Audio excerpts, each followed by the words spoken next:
ndoa ni mpango wa Mungu, kwa sababu ndiye aliyeanzisha. Kama ndoa ni mpango wa Mungu, kila mpango wa Mungu unapigwa vita na Shetani. Ndoa ni mpango wa Mungu na Mungu ndiye aliyeanzisha, na kila mpango wa Mungu unapigwa vita. Kwa hiyo ndoa ni vita katika ulimwengu wa roho kwanza, baadaye ni vita katika ulimwengu wa roho. Kuoana sio utaratibu au sio jambo jepesi. Ni vita kwa sababu ni mpango wa Mungu. Kwa hiyo kama ndoa ni mpango wa Mungu, uanzishaji wa jambo lolote la ndoa linamhitaji Mungu kwenye mpango wake. Kiona dunia inaharibika, Shetani anaongeza idadi ya lugha nyepesi inayoitwa msongamano. Lugha nyepesi ambayo tunasema. Ukiona dunia inaharibika, Shetani anaongeza wababa wengi na wazee wengi sio. Akishaweka huo mpango, hizo ndio zinakuwa mashine zinazotengeneza na kuzalisha mambo ya ovyo kwenye jamii. Na ikishatokea hivyo, dunia itakuja kupata lugha ya kuanza kumtafakari Mungu. Mambo yameshaje?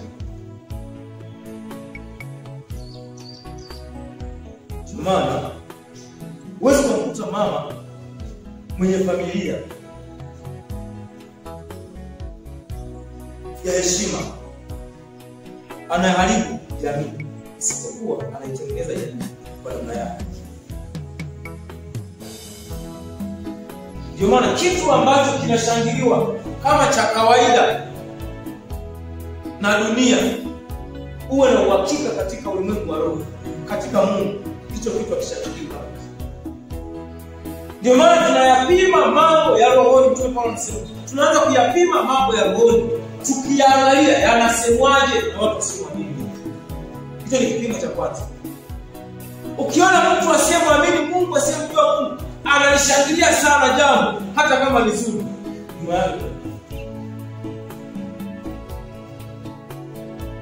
ndio maana kuna jambo linaweza kuonekana ni zuri, lakini ukakosa amani usifanye, na baadaye ndipo ukaja kuthibitishiwa na Mungu ya kwamba alikuwa zuri. Kwa nini? Kila jambo ambalo ni mpango wa Mungu linapigwa vita. Kwa hiyo ndoa ni mpango wa Mungu unaopigwa vita kweli kweli katika ulimwengu wa roho. Sana. Niko kwa darasa la 3. Nilikuwa na mshangaa mama yangu kwenda shule.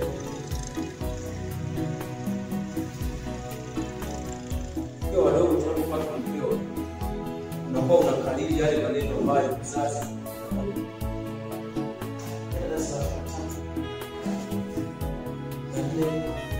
niko nasikia mama anaomba.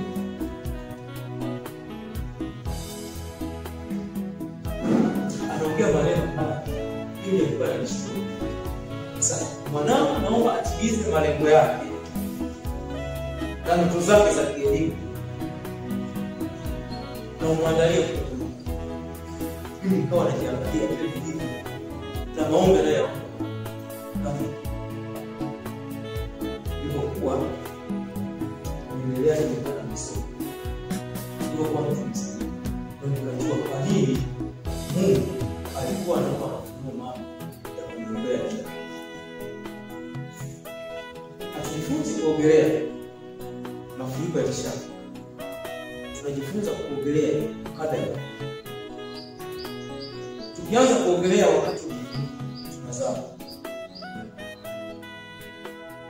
ila tukijifunza kuogelea kabla ya mafuriko ya kishaka tunashinda. Hata mambo ya ndoa hatuanzi kumwomba Mungu tunapotaka kuoa. utaomba kwa kesho, au utakuwa na utulivu wa Mungu, utakumbuka kwa wao leo. Tunaanza kumwomba Mungu kabla ya uhitaji. Chakula tunachokula hakiliwi wakati wa kupika. Wakati wa kupika hakiwagi chakula, kinaanza kuwa chakula kishapikwa. Kwa hiyo kila mwenye Yesu huwa anapata ufunuo wa maombi ya uishi, halafu baadaye yale maombi ndio maana Adamu na Hawa walichokosea, alianza kupokea kitu wakati wa uhitaji. Shetani akikuletea matunda wakati unaohitaji matunda, usichukue matunda. Vivyo hivyo shetani akikuletea mume au mke wakati ambao unahitaji kuoa, usipokee kirahisi. Lazima utengeneze tafakari mpango wa Mungu. Mungu ametaka hivyo.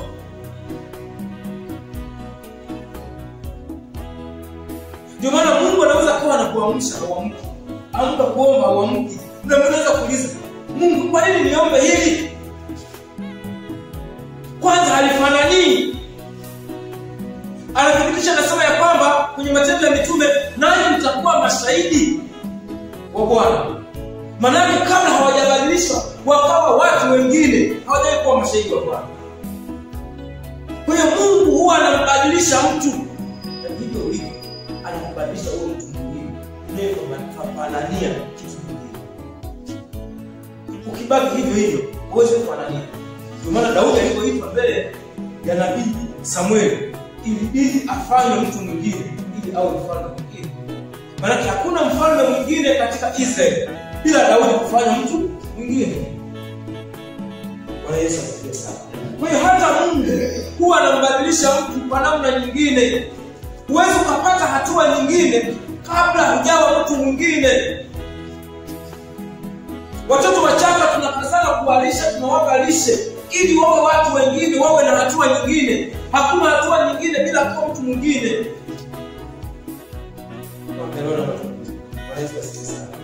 Lazima ukubali kuwa mtu mwingine, mtumishi wa Mungu. Ndio maana ladha ya wokovu ni mabadiliko. Kama sisi kubadilika, ndivyo unapofurahia wokovu. Unapozidi kuona mapya, ndivyo unapofurahia Yesu. Tungesema Yesu akishakuponya, umeokoka, umepona, iwe mwisho pale pale. Nataka niwahakikishie ladha ya Yesu itaondoka kwenye maisha yako. Tukisema ule uchumi ambao Mungu aliotengeneza ubaki vile vile, tukisema kile cheo kibaki vile vile, ile hatua ibaki vile vile, ladha ya wokovu ya Yesu kwenye maisha yako inaondoka. Tukisema huduma ibaki vile vile, ladha ya Yesu kwenye huduma inaondoka. Unapopiga hatua ndivyo ladha ya Yesu mpya inaongezeka. Bwana Yesu asifiwe sana. Amen. Kitabu cha Matendo ya Mitume, Paulo kilichomfanya amuone Yesu ni mabadiliko ya tumbo. Nataka nikuhakikishie, Paulo alipopata mabadiliko, amerudi Antiokia, haelewi ya Injili, ladha ya Yesu ndio kwenye moyo wake. Alipoanza hatua nyingine ambayo Yesu alimwamuru kwamba utahubiri Injili katikati ya mataifa, kwa wafalme, hata kuwafikia Israeli. Alipoanza kupiga hatua, ladha ya Yesu ilianza kuonekana. Kwa nini ndio ladha ya maisha ni changamoto zinazokupa hatua. Usipokuwa na changamoto zinazokupa hatua, hakuna utamu wa maisha. Kwa hiyo magumu unayokuwa unayapitia kwenye maisha ndio ladha ya maisha. Hakuna maisha mazuri bila kuwa na hatua mpya. Na ubaya ni kwamba hakuna hatua mpya bila changamoto mpya kwenye maisha. Bwana Yesu asifiwe. Amen. Sasa kama ndoa ni mpango wa Mungu, kwa hiyo Biblia inasema hivi, Mungu ndiye aliyeanzisha. Kwa hiyo ndoa inatakiwa kuanzishwa na Mungu. Na ndoa haianzishwi na Mungu mahali patu, inaanzishwa na Mungu mahali ambapo pana chemchemi ya maombi. Ukitaka kuamini Mungu hakumuumba Eva kutoka kwenye hewa ili siku moja aje waunganisha ulimwengu. Kuna wakati ambao Mungu alichukua ubavu wa Adamu. Ule ubavu ndio ulikuwa Eva. Sasa jifunze, Mungu akishakuokoa, maana unakuwa Adamu, yani mzaliwa kutoka wokovu. Ukishakuwa mzaliwa katika wokovu, kuna kitu ambacho kiliondolewa kwenye maisha yako kinakuja kukamilisha wokovu wako kwa marejesho katika ulimwengu wa roho. Yesu. Amina, amina. Maana ukienda kwa waganga wanatumia kitu. Anakuambia hivi, wewe kuna kitu uliibiwa na wachawi. Na wewe unaamini kwamba ni unaweza kuongeza kuonyesha kitu hicho. Waweza kuonyesha. Kwa nini akuonyesha? Anamaanisha kwamba katika ulimwengu. Sasa sisi tukishampokea Yesu ni zaidi ya hayo. Ile nuru ya ulimwengu inakuwa wapi? Ndani.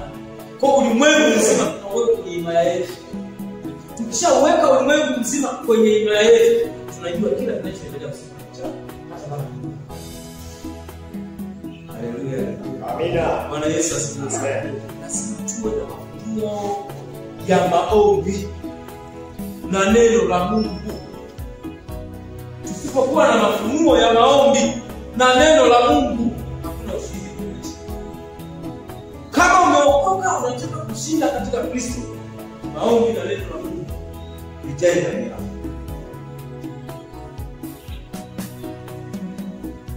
Ndio maana anasema kwamba Adamu alikuwa na kila kitu alichohitaji. Ndio maana wale wanyama wote waliwataja kwa majina. Na ndio majina ambao wanatambulika sasa. Lakini hakupatikana mtu ambaye anafanana naye. Ndio maana tunapozungumzia swala la ndoa, sababu ya kimwili haiwezi kutufanya wanatoa tuendelee kuishi. Yaani kwa lugha nyepesi, sababu ya mapenzi haiwezi kutufanya sisi tuendelee kuishi. Kwa sababu ya ulimwengu wako. Ndio maana mwanzo tunasema sababu pekee ya ndoa ni mpango na. Kwa hiyo kama ndoa zetu hazipo kwenye mpango wa Mungu, kwa sababu ya ndoa. Biblia hapa maandishi yanasema hivi: talaka na taratibu ambazo zimewekwa kwa ajili ya kuvunja taratibu za ndoa ni za kibinadamu, si mpango wa Mungu. Kwa nini? Wameona watu wakauana, wakatengeneza mazingira ya kuwaajibisha ili wao salama. Amen. Mungu alimtengenezea mwanadamu bustani. Alipomtengenezea bustani, mwanadamu alimkosea Mungu kwenye ile bustani. Alipomkosea Mungu kwenye bustani, Mungu mwenye bustani alimuondoa mwanadamu kwenye bustani yake, akamweka pembeni. Alipomweka pembeni, ukatokea ukame. Yale matunda na maji yaliyokuwa katika bustani, mwanadamu akawa hayapati tena. Akavamiwa na magonjwa, akavamiwa na laana, akavamiwa na mikosi, akavamiwa na vitu vingi sana. Lakini kwa sababu mpango wa Mungu ulikuwa umeshakamilika, mwanadamu alipokengeuka na kumkosea Mungu, Mungu alimrejesha mwanadamu kwenye bustani yake kwa njia ya Yesu. Kwa hiyo baada ya kumpokea Yesu Kristo na kueleweka kwenye moyo wako, umerejeshwa katika bustani. Amen. Sasa kama umerejeshwa katika bustani, maana yake furaha wewe umepoteza pale Edeni, inarejea tena kwa maisha. Na hii furaha hairejei kwa kila mtu. Inarejea kwa mtu ambaye amemjua sana Mungu. Na kumjua sana Mungu maana yake nini? Tunasema ya kwamba ni kuishi katika mpango wa nani? Wa Mungu. Mbona tunataka sisi kusaidia? Hakuna furaha nyingine duniani ambayo itakufanya wewe ucheke na kufurahi zaidi ya kuishi kwenye mpango wa Mungu. Hata kama utakuwa na watu wanaokutia kama huko nje ya mpango, furaha ya kweli huwezi kupata. Sio swala la kucheka. Wokovu ulipita, tunapambana katika ulimwengu wa kwanza. Leo tunakuja kufurahia katika ulimwengu. Kama Mungu hakuona neema, mwanadamu awe peke yake? Maana yake si mwanadamu ameumbwa kwa mfano wa Mungu. Tamaa ile kwa Adamu ilikuwa, tamaa ile kwa Adamu na Eva ilikuwa ni vipi? Shetani alikuja pale kwa njia ya nyoka, akasema hivi, amesema msile huko ili msiwe kama Mungu. Kwa sababu sentensi inasema tumeumbwa kwa mfano wa Mungu, sio tuwe kama Mungu. Kwa kitu ambacho kifanya mwanadamu ashindwe, apoteze maisha yake, apoteze bustani yake, ni tamaa. Na sikiliza, kitu ambacho kinatufanya sisi tuanze kuishi nje na mpango wa Mungu, tamaa.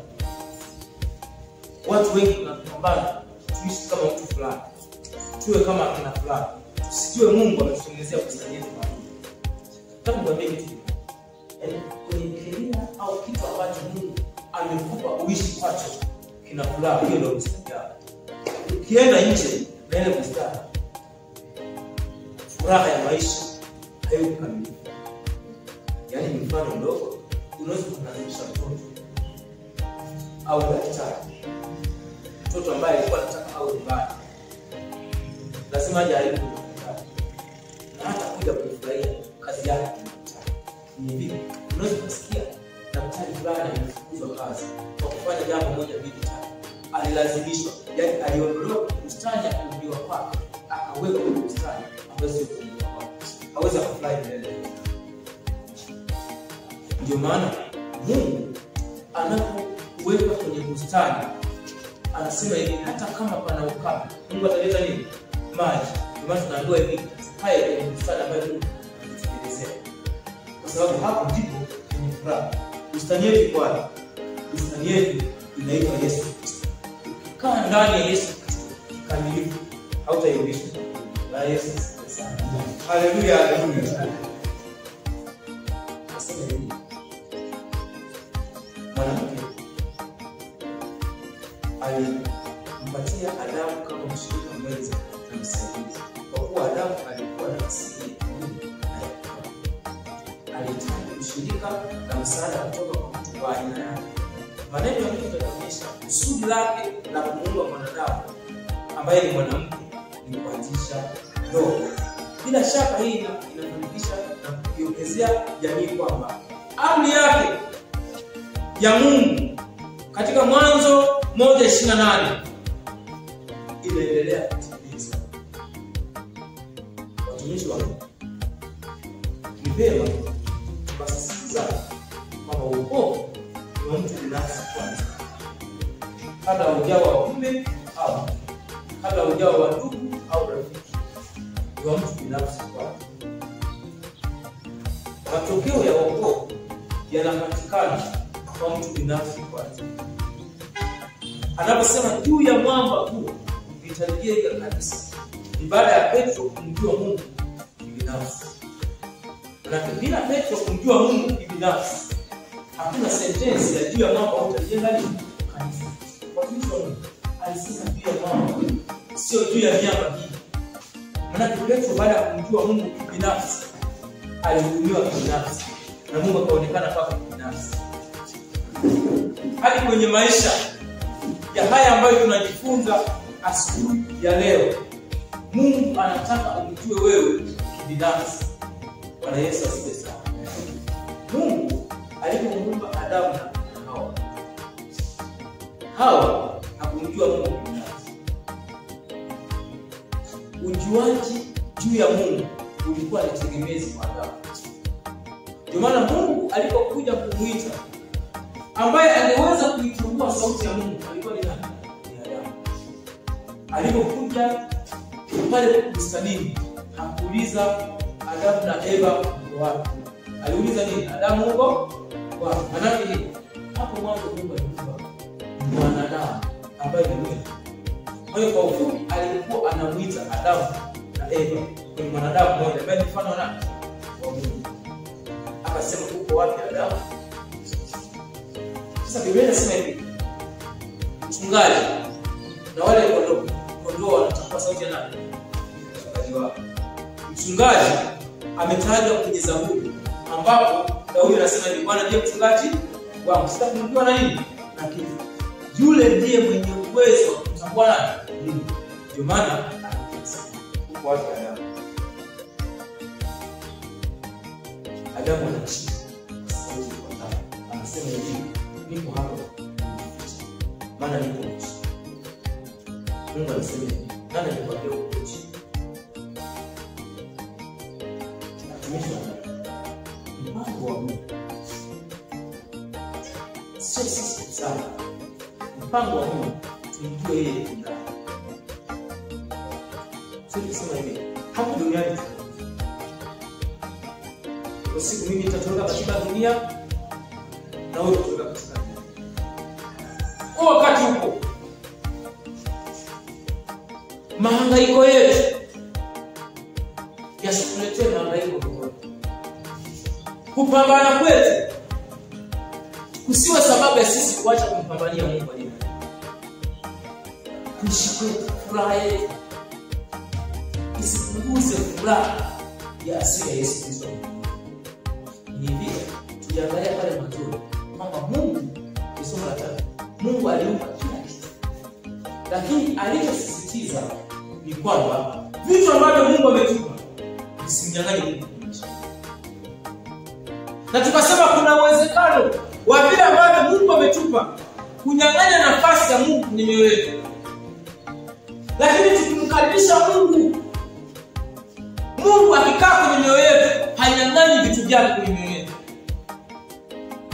Kwa hiyo kumbe mali na vitu vingine bila akili asili ya Mungu inaweza kumnyang'anya Mungu.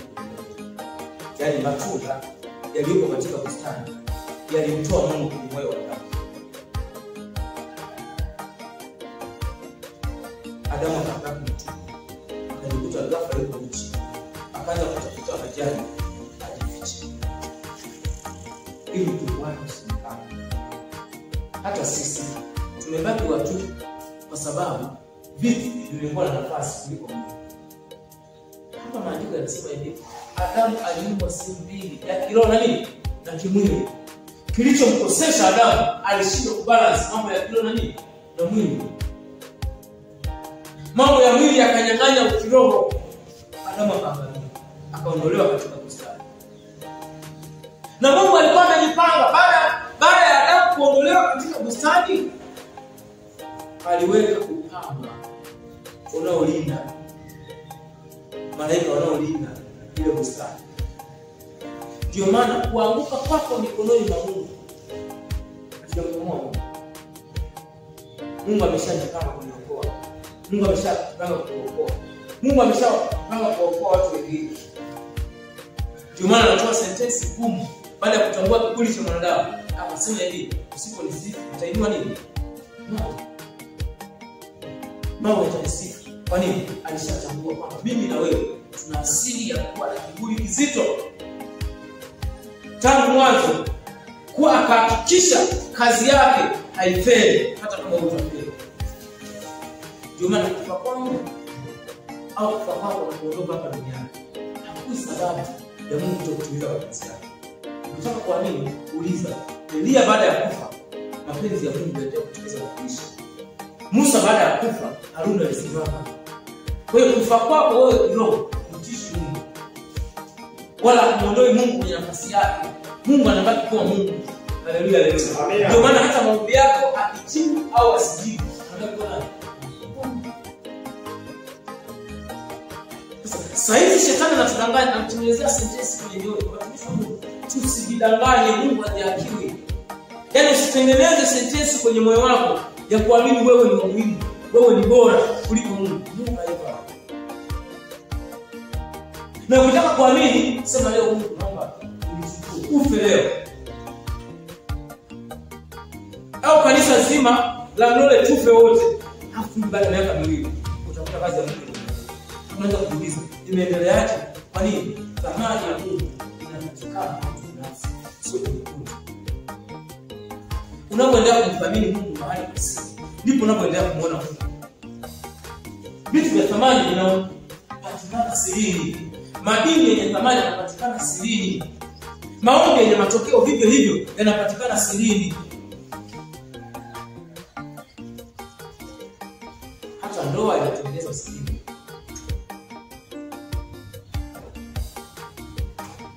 Haleluya, haleluya. Amen. Haleluya, haleluya. Amen. Watumishi wa Mungu, ndoa sio baada ya kujipata. Ndoa ni kama Mungu amepanga. Ndoa sio baada ya kujipata. Ukiperuzi mtandaoni atakwambia nikishajipata nitaoa, nikishajipata nitaolewa. Mambo mengine baada ya wakati. Watumishi wa Mungu, wewe ishi kwenye mambo na uambie watu waishi kwenye mambo. Hakuna sababu nyingine duniani isiyo ya Mungu ilifanya. Yoyote ile. Ndio maana hakuna amani ambayo utaipata kupitia chochote kilichopo kwenye bustani isipokuwa Mungu akustari.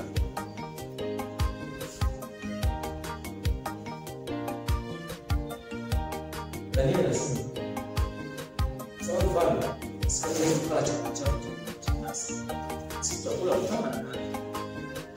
Baada ya siku 10 unarejea unakuja kuona kati ya nyinyi ambao mnakula chakula cha kufanya na sisi akina Daniel ambao tulikuwa tunakula chama na maji akina nani. Baada ya siku 10 kuja utuone, mimi nakuhakikishia sisi ambao tunakula chama na maji tutakuwa tumenawiri.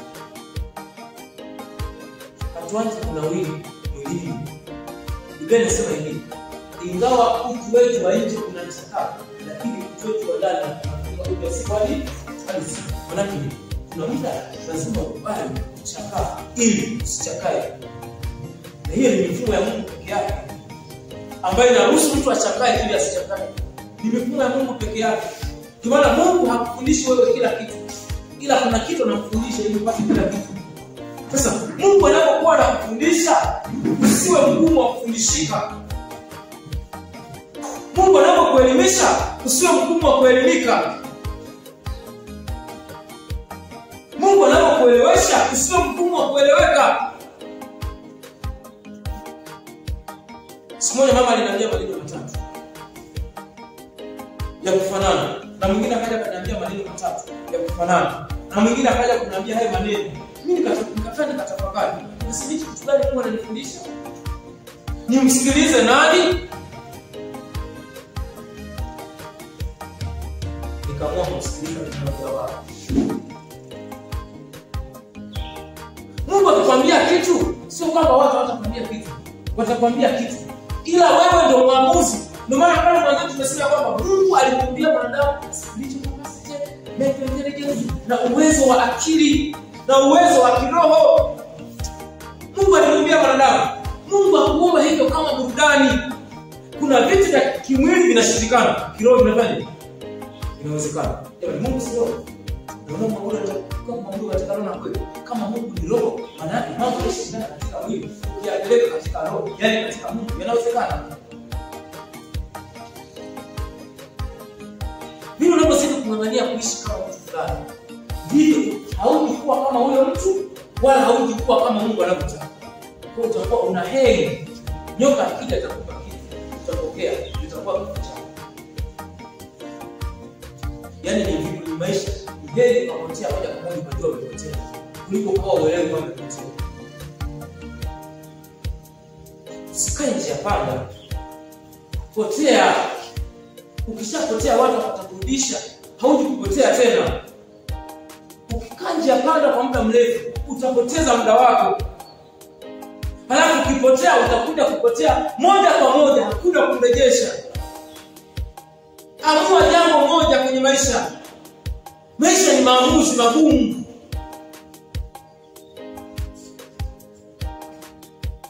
Ukitaka matokeo makubwa kwenye maisha, lazima uwe na maamuzi makubwa hivyo hivyo. Kwamba mimi leo naamua.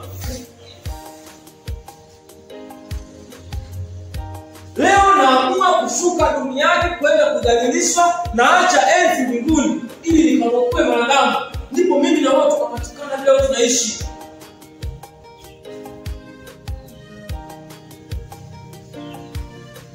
Leo naanza kulima. Haya ni maamuzi magumu. Leo naanza kuomba. Nilikuwa kwa mtu. Nikapata spirit moja. Kwa nashika kuomba. Siwezi siwezi kufunga. Unasema hapa lazima niweze. Kwa na vijana, sababu yako wewe leo ufungie mlango kwa nje. Mimi nibaki humu hadi saa 12. Lazima nianze kufunga na kuomba. Kama unafungia mlango nimekaa saa 6 mle ndani, yaani saa 12 hadi saa 6. Sioni. Njaa inauma kuliko nasema kama kuna hali sio ya kawaida, sio kama ni biashara. Ndio kuna hali sio ya kawaida. Ujue kuna miungu sio ya kawaida. Inayotuma kwa tabia fulani. Nikakaa pale. Rafiki yangu alipoenda na ile kutua akapitiliza. Akarudi kesho asubuhi. Kwa nilikuwa nimefunga maombi ya saa 24. Hadi leo wanaweza wanaweza kufunga. Bora shida kufunga huko nyumba nisaidie. Haufanyi maamuzi magumu. Na maamuzi magumu yanapatikana kibinafsi. Kana niambie kitu moja. Wewe ndio kule mbinguni siku ile Yesu alisema, "Nitume mimi Bwana." Wewe ndio wazee neno kusema. Alisema aenda wapi? Kufa. Anaacha enzi. Ili uwe mtu wa watu. Haijalishi utakuonaje, itakuaje, jifunze kuacha watu. Na vile unapozidi kuacha watu, ndipo Mungu anapokupa watu wake. Na anapokupa watu wake, ndipo unapoenda kuwa na maisha mapya. Ni hivi mtumishi wa Mungu. Yesu anang'ang'ania enzi, anang'ang'ania wale wazee 24, anang'ang'ania ile amani ya Mungu. Mimi na wewe leo sikuelewa. Ni hivi miongoni mwa mambo ambayo yanaturudisha nyuma kwenye maisha ni sisi watu tunatuonaje. Sio tutakuwaje. Ukitafakari ukasema baada ya kufanya haya maamuzi nitakuwaje au neno watanionaje, utafika kwenye kitabu cha Mungu wako. Haleluya. Amen. Bwana Yesu asifiwe. Amen. Lazima tujifunze kufanya maamuzi magumu na sahihi.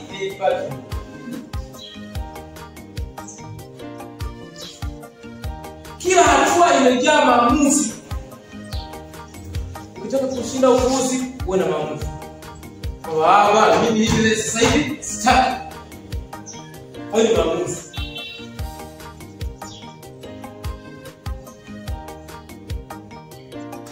Kuacha tabia sio kazi ndogo.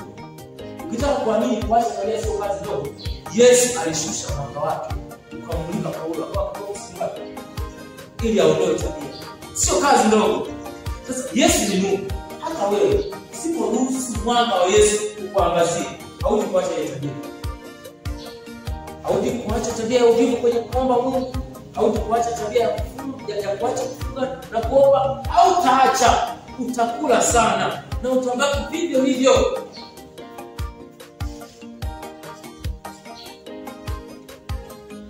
Bwana Yesu asifiwe. Bwana Yesu asifiwe sana. Ndio anaenda chuo. Ni Mungu wangu.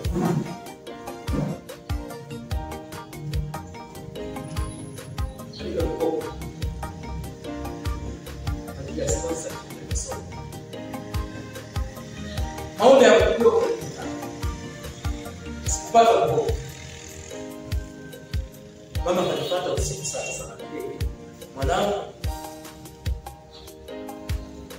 wewe ni chuo. Nenda kuishije? Nenda kwa watu, sina mkopo. Ada 106. Sijalipia bweni sini na nini, nitaishije? Akasema wewe nenda. Siku nimelala. Kwa nasikia kama mtu anapigia kwa mikono. Sema hivi, wewe nenda. Wewe nenda. Kaongea matatu. Basi nikaenda. Nilipoenda kule nisome. Aliona ile message. Bwana Yesu asifiwe. Hakuna maisha mazuri bila maamuzi magumu katika maisha. Na hakuna maisha ya kudumu bila maamuzi yaliyo chini ya Bwana. Licha kwamba maisha ni maamuzi, Lakini maamuzi ya kudumu na yenye amani ya kudumu ni maamuzi ambayo yapo katika nani? Mshangaa sana. Alafu nikakutana na mtu baada ya kufika shule. Lakini kabla sijakutana na yule mtu, Mungu akanifundisha kitu. Akasema iombee milango yako ya fahamu. Na tukisema milango ya fahamu ni mitano. Kwa Mungu akaniamuru nifunge na kuomba kwa ajili ya maskini. Ili ninaposikia taarifa za kukatisha tamaa, nisikate tamaa. Bwana Yesu asifiwe. Watu wengine wanakuwa waone opportunity. Ukiombea masikio yako, macho yako utaona. Watu wengine wanaona kwa nguvu. Macho yako yanaanza kuona masikio. Taarifa ambazo zinapokuja kwenye masikio yako, kama umeombea milango yako ya fahamu, zile taarifa ambazo zinakuja zinatoa baraka. Bwana Yesu asifiwe. Ndicho hicho. Bwana Yesu asifiwe. Amen. Mwisho, kuna baadhi ya maoni kutoka kwa mafundisho ya Kristo yanasema kwamba mwanamke hakufanya kutoka katika kichwa cha mwanaume ili kumtawala, wala kutoka katika miguu yake ili amkanyage, bali kutoka katika ubavu wake ili awe sawa naye, chini ya mkono wake ili alindwe, na karibu na moyo wake ili apendwe. Kwa kila jambo ambalo Mungu alikuwa analifanya ni ishara kwamba kwenye ubavu wake au kama yeye, chini ya mkono wake ili alindwe. Hata sisi kwenye maisha yetu, kitu tunachokifanya lazima kiwe ni ishara ya Kristo. Ndio maana kila maamuzi tunayoyafanya yanaamuliwa na nani? Ya Kristo ndani yako. Ili kila unachokifanya kiwe ni ishara ya Kristo. Kwa nini Yesu ameamua kujulikana binafsi ndani ya moyo wa mtu? Kwa nini asingekuwa anaishi kwa mtu fulani au kwa nabii fulani au kwa mtume fulani na sisi kwa watu tunapokea? Ameamua kuishi ndani yetu, ili kwa mioyo yetu, Biblia inasema kwamba kwa macho yao, kwa masikio yao, kwa mioyo yao waamini, wanielewe. Bwana Yesu asifiwe. Amen. Kwa hiyo ndoa ya kwanza ilianzishwa na Mungu. Kwa hiyo vivyo hivyo itatakiwa kuendelezwa na nani? Na Mungu.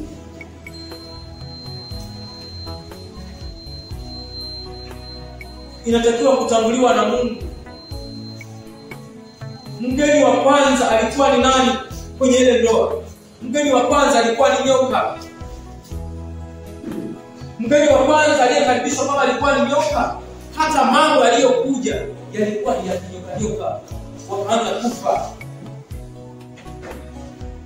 Mgeni wa kwanza kwenye biashara yako unamletaga nani? Mgeni wa kwanza kwenye familia yako unamletaga nani? Mgeni wa kwanza kwenye huduma yako unamletaga nani? Huwa unamchunguza huyo mgeni? Sisi tulishaweka uadui na shetani. Anayekudanganya kwamba shetani anaweza kukupa zawadi ni nani? Tumena ndoto zetu nyingi zimezikwa kwa zawadi, zimezikwa kwa vitu vidogo vidogo. Ndoto za wadada zinazikwa kwa chips moja. Ndoto za wanaume zinazikwa na kina Delila. Ndoa ni kiroho. Bado unapounganisha mwili huu na huu, ile ni kiroho kamili. Ndio maana kuna mtu mwingine asiposhuka Mungu, huwezi kuombea hao watoto kama hivi. Asiposhuka Yesu mwenyewe, hata umeomba labda Yesu mwenyewe ashuke, watoto wanaumbwa kiroho. Labda Yesu mwenyewe ashuke. Mwisho kabisa anasema ya kwamba Biblia inasema kwamba hata walikuwa mwili mmoja wala si wawili tena, bali mwili mmoja. Basi aliwaunganisha Mungu mwanadamu akaunganisha Mathayo 19:6, ambapo sasa Mungu Yesu mwenyewe anamfananisha kanisa, kwamba kanisa kichwa chake ni Kristo. Lakini ndoa kichwa chake ni mwanaume. Lakini kila mmoja na wajibu wake. Kichwa kiombewe ili kiwe kichwa kweli. Usipokiombea hicho kichwa kinakuwa kichwa maji. Kishakuwa kichwa maji, utasikiliza maji. Kwa hiyo wajibu wako kuombea hicho kichwa. Kwa hiyo mambo yakiandika Biblia inakutisha hivi, mwanamke mjinga ataikuta ndoa yake kwa mikono yake. Kwa Mungu alipoanzisha hili jambo, alivunja Eva kwa mikono yake. Kwa maana lile tunda alipokea kwa mikono yake, akaivunja kwa mikono yake.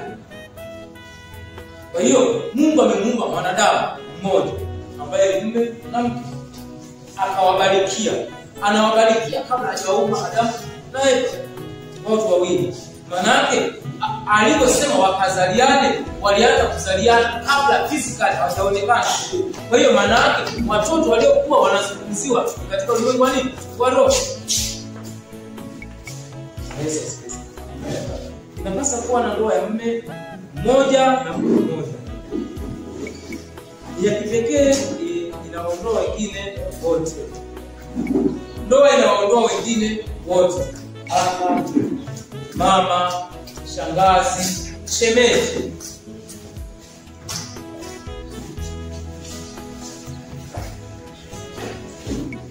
Mungu aliwaandalia mazingira mengine kwa ajili ya Adamu na Hawa. Wawili, maana aliwaondoa wengine. Alipowatengenezea mazingira, alimaanisha kwamba hii ndoa inaondoa wengine. Sasa shemeji naye ana comment, bibi naye ana comment, babu naye ana comment. Kila mmoja ana maoni yake.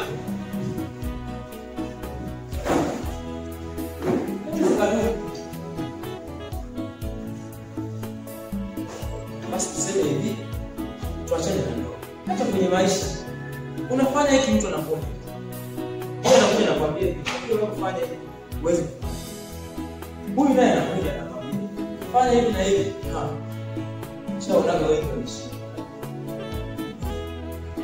Sasa inatakiwa ufanye maamuzi kwamba yani haijalishi imekuwaje, ili mradi Bwana anasema mimi naenda kupiga goli. Bwana Yesu asifiwe.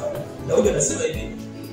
Sauli anamwambia wewe bado wewe hii goli anasema ya vita. Utawezaje? Daudi anatoa sentensi ndogo sana. Anasema Mungu aliyejua anasema amini. Utampiga nani? Ibrahim anamwambia ndugu zangu, Mungu wa mbinguni anasema niende katika nchi ya mbali. Hapo Ibrahim anasema uende katika nchi ya mbali. Huyo ni Mungu gani? Mungu wa namna gani wa namna hii? Atifi Ibrahim kama alifanya hivi, lakini Ibrahim alisema Mungu aliye juu. Sasa nani? Ndio. Tena anaenda nchi ya mbali ambapo juu wa akaondoka. Maana nini? Alimsikiliza sana. Kila sauti ina maana duniani, hata kama ni sauti ina maana. Yaani kuna sauti yoyote ina maana. Ila sauti toka kwenye maisha yako, kwenye moyo wako, au ni nani? Yesu asifiwe. Maana anasema hivi, linda moyo wako, maana ndipo zinapotoka chemchemi za uzima. Yaani acha kulinda maduka, acha kulinda mali, acha kulinda ng'ombe, linda moyo, ndipo zinapotoka chemchemi za uzima. Tunaposema utaendelea kuwa hai kwenye jambo lolote kwenye maisha, lazima ulinde moyo. Ukitaka kuamini, kisha na Ayubu unaanza kumuuliza, Ayubu vipi? Ilikuwaje ukaja ukapata vitu double? Aliulinda nini? Moyo. Waharibu wa moyo walikuja wengi. Hadi mke wake akaja akataka uharibu moyo wa Ayubu kuhusu Mungu, hakufanikiwa. Haleluya, haleluya. Manaka angefanikiwa, angeharibu double ya Ayubu. Kwa hiyo double ya maisha ambayo tunaimba kwamba Yesu kila kitu double anapatikana baada ya kuwa tumemsikiliza yeye mara zote kuliko kitu kingine. Bwana Yesu asifiwe. Anasema hivi,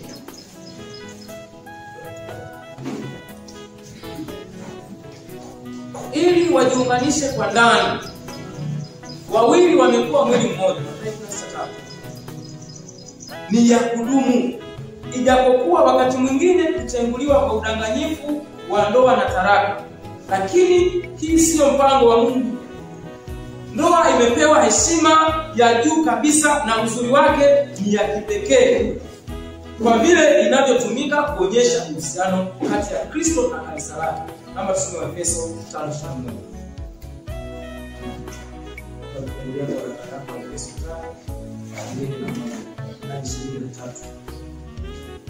Hapa Biblia inasema ya kwamba inaifananisha ndoa na kanisa. Imepewa heshima kubwa, inafananishwa na Kristo, watumishi wa Mungu na Kristo. Ndio maana Ibrahimu ndoa yake ilipoingiliwa akamzaa mtoto mwingine nje na ndoa husika, nje na tumbo ambalo Mungu ameliamuru, alitengeneza mazingira ya mlinzi au watumwa hilo.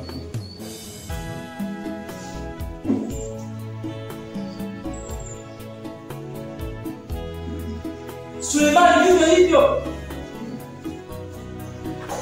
Changamoto ilianza kwenye familia ya Daudi. Akapatikana mtoto mwingine. Daudi hajui.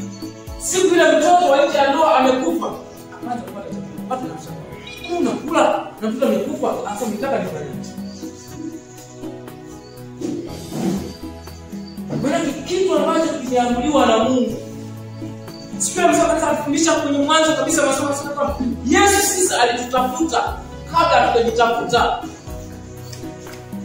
Ndio maana tunaposema tunajitafuta kwanza ndipo tufanye mambo ya Yesu. Yesu anatushangaa. Anataka vipi hivyo ulivyo, aliyekutafuta anaweza kukutafutia na vitu tunavyovitafuta. Kwa hiyo kujitafuta kwetu kusitenganishe na Yesu. Yeye alishaamuru. Bwana Yesu asifiwe.